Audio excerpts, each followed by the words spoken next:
ঈদের উৎসব মানেই বাংলাদেশের সিনেমার জন্য যেন এক রঙিন ক্যানভাস। ঈদের সিনেমা মানেই কোন নায়কের চাইতে কোন নায়ক এগিয়ে তার পরিসংখ্যান আর ভক্তদের কথার লড়াই। তবে এবারের ঈদে নায়িকারাও পাল্লা দিয়েছেন সমান তারে। এবার ঈদে 6টি সিনেমা মুক্তি পেয়েছে, তবে চক্কর ৩০২-এ নায়িকার অনুপস্থিতি আর অন্তরাত্মার দ্রুত হল থেকে নেমে যাওয়ায় আলোচনায় এসেছে 4টি ছবি: বরবাদ, দাগি, জঙ্গলি আর জিন 3। এই ছবিগুলোর নায়িকা ইথিকা পাল, তমা মির্জা, শবনম বুবলি, দিঘি, নুসরাত ফারিয়া পর্দায় নিজেদের আলো ছড়িয়েছেন। কেউ হৃদয় জয় করেছেন, কেউ হারিয়েছেন ছায়ায়। চলুন জেনে আসা যাক এবারের ঈদের সিনেমায় কোন নায়িকা কেমন মুনশিয়ানা দেখিয়েছেন। ইথিকা পাল, বরবাদের রঙিন ফুল। ইথিকা পাল বরবাদের নিতু চরিত্রে হাজির হয়েছেন। কলকাতার এই অভিনেত্রী প্রিয়তমা দিয়ে শাকিব খানের বিপরীতে ঝড় তুলেছিলেন, আর বরবাদে তিনি যেন এক গল্পের বই, যার প্রতি পাতায় নতুন মোচর। প্রথমার্ধে তার রোমান্টিক দৃশ্যে দর্শক হৃদয় হারিয়েছে। তার হাসি, চোখের ভাষা আর সংলাপ সব জায়গাতেই ছড়িয়েছেন মুগ্ধতা।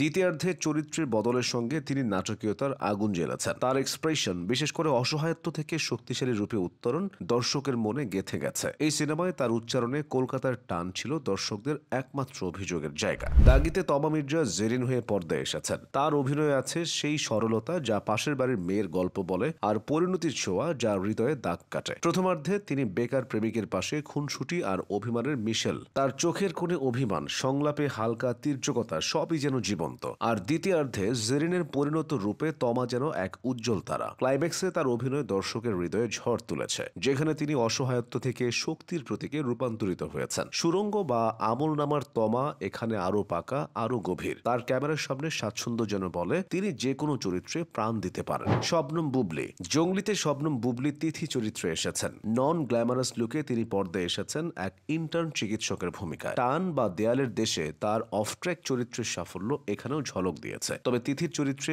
আরো গভীরতার সুযোগ থাকলেও তিনি পুরোপুরি তা কাজে লাগাতে পারেননি। তার সংলাপে স্বাভাবিকতা থাকলেও কিছু দৃশ্যে তিনি যেন ছায়ার মতো ম্লান। তবুও বুবলির সরল অভিনয় দর্শকের হৃদয়ে ছোঁয়া দিয়েছে। দিঘি, জঙ্গলিতে দিঘি নূপুর চরিত্রে পর্দায় এসেছেন, কিন্তু তার উপস্থিতি যেন আকাশে ক্ষণিকের তারা, যা ঝলক দিয়ে মিলিয়ে গেছে। শিশুশিল্পী থেকে নায়িকার পথে পা রাখা দিঘির এই চরিত্রে কোনো গভীরতা বা ছাপ ফেলার সুযোগ ছিল না। তার পর্দার সময় এতই কম যে দর্শক তার অভিনয়ের স্বাদ পাননি। কয়েকটি দৃশ্যে তার হাসি আর চোখের ভাষা মনোযোগ আকর্ষণ করলেও চরিত্রের গভীরতা তাকে আটকে রেখেছে। দিঘির সম্ভাবনা অনেক, কিন্তু জঙ্গলি তাকে প্রকাশের মঞ্চ দিতে পারেনি। নুসরাত ফারিয়া, জিন 3-এ নুসরাত ফারিয়া চরিত্রে এসেছেন, কিন্তু তার অভিনয় যেন এক হারানো সুর, যা দর্শকের হৃদয়ে পৌঁছায়নি। গ্রামের মেয়ের ভূমিকায় তিনি চরিত্রের গভীরতায় ঢুকতে পারেননি। তার অতি অভিনয় আর অপরিণত কণ্ঠস্বর গল্পের সঙ্গে তাল মেলাতে ব্যর্থ হয়েছে। গানের দৃশ্যে তার ঝলক দর্শকের মনে ছোঁয়া দিলেও নাটকীয় দৃশ্যে তিনি ছিলেন ব্যর্থ। জিন 3-এর দুর্বল গল্প তার পারফরম্যান্সকে আরো ম্লান করেছে। নুসরাতের গ্ল্যামার আর জনপ্রিয়তা থাকলেও এই ছবিতে তিনি নিজেকে ছাড়িয়ে যেতে পারেননি। ঈদের পর্দায় এই নায়িকারা এসেছেন নানা রং নিয়ে। ইথিকা আর তমা তাদের অভিনয়ের জাদুতে জ্বলে উঠেছেন। বুবলি সরলতায় ছুঁয়েছেন, কিন্তু দিঘি আর নুসরাত ফারিয়া তাদের আলো ছড়াতে পারেননি। তারা যেন সেই তারা যারা কখনো জ্বলে, কখনো ম্লান হয়, কিন্তু আকাশে থেকে যায়। তাদের পরবর্তী গল্পে কি মাসালা অপেক্ষা করছে সেটা এখন দেখার বিষয়।